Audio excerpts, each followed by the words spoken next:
Good morning, everybody. In recent months, as the citizens of Ukraine have made their voices heard, we have been guided by a fundamental principle. The future of Ukraine must be decided by the people of Ukraine. That means Ukraine's sovereignty and territorial integrity must be respected, and international law must be upheld. And so Russia's decision to send troops into Crimea has rightly drawn global condemnation. From the start, the United States has mobilized the international community in support of Ukraine to isolate Russia for its actions and to reassure our allies and partners. We saw this international unity again over the weekend when Russia stood alone in the UN Security Council defending its actions in Crimea. And as I told President Putin yesterday, the referendum in Crimea was a clear violation of Ukrainian constitutions and international law, and it will not be recognized by the international community. Today I'm announcing a series of measures that will continue to increase the costs on Russia and on those responsible for what is happening in Ukraine. First, as authorized by the executive order I signed 2 weeks ago, we are imposing sanctions on specific individuals responsible for undermining the sovereignty, territorial integrity, and government of Ukraine.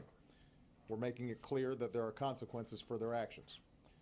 Second, I have signed a new executive order that expands the scope of our sanctions. As an initial step, I'm authorizing sanctions on Russian officials, entities operating in the arms sector in Russia, and individuals who provide material support to senior officials of the Russian government.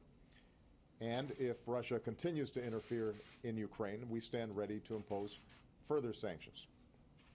Third, we're continuing our close consultations with our European partners, who today in Brussels moved ahead with their own sanctions against Russia.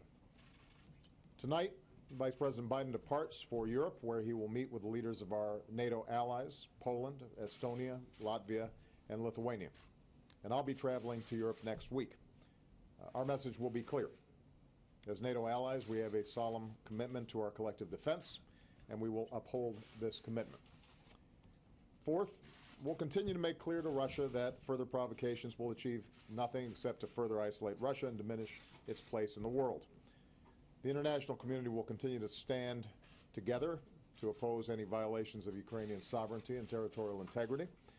And continued Russian military intervention in Ukraine will only deepen Russia's diplomatic isolation and exact a greater toll on the Russian economy. Going forward, we can calibrate our response based on whether Russia chooses to escalate or to de-escalate the situation. Now, I believe there's still a path to resolve this situation diplomatically in a way that addresses the interests of both Russia and Ukraine.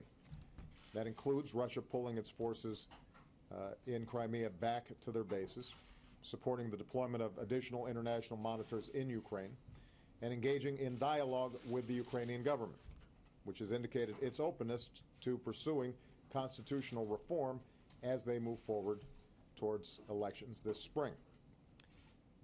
But throughout this process, we're going to stand firm in our unwavering support for Ukraine. As I told Prime Minister Yatsenyuk last week, the United States stands with the people of Ukraine and their right to determine their own destiny. We're going to keep working with Congress and our international partners to offer Ukraine the economic support that it needs to weather this crisis and to improve the daily lives of the Ukrainian people. And as we go forward, we'll continue to look at the range of ways we can help our Ukrainian friends achieve their universal rights and the security, prosperity, and dignity that they deserve.